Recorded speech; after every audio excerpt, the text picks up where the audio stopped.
mes enfants ne sont jamais allés en vacances. On avait les vacances au bassin d'Arcachon. Alors il a toujours appris le travail du bassin d'Arcachon. Il avait 23 ans quand il est arrivé cette histoire. Nous voilà partis, tous les deux, moi à l'abri dans la cabine, et lui au gouvernail, au cul du bateau. Alors, il me dit, en arrivant au Courbeil, vous savez où est le Courbeil? Entre Arcachon et le Cap Ferré. C'est là, l'eau est claire et bonne, les huîtres sont de première qualité. Alors il me dit, maman, il me dit, regarde dans l'eau. Et je dis, et qu'est-ce qu'il y a dans l'eau? Et alors, comme ils étaient en train de creuser le port de Claouet, je dis, mais c'est la chaux qu'ils ont mis dans la chaux pour nettoyer. Alors je dis, mais c'est pas quand même de la chaux? Mais il me dit, pauvre femme, mais c'est pas la chaux. Mais réfléchis en quelle saison nous sommes et pense à ce que c'est ce blanc dans l'eau. Mais alors une épaisseur comme du yaourt. Oh, ça passe. Mais je dis, mais quand même, ça peut pas être en tant de quantité, mais alors une quantité, je vous dis, cette épaisseur comme ça, vous voyez, presque un doigt entier, c'était blanc, comme du yaourt blanc.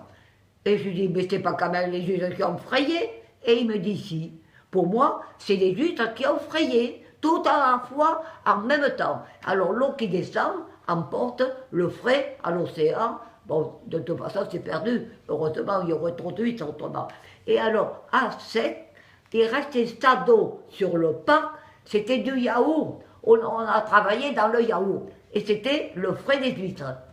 Je n'avais jamais vu ça de ma vie.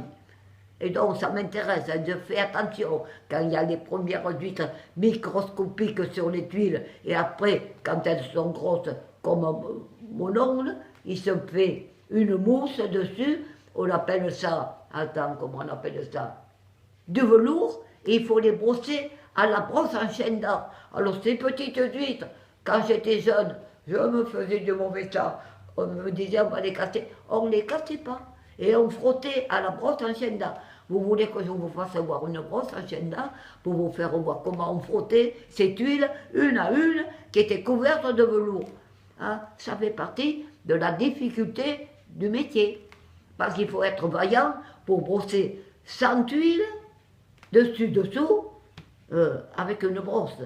Et vous savez, ça dure longtemps, hein, parce que ce velours il colle, et puis c'est dangereux, les huîtres s'étouffent là-dessous. Et malgré qu'on les brosse, elles ne crevaient pas.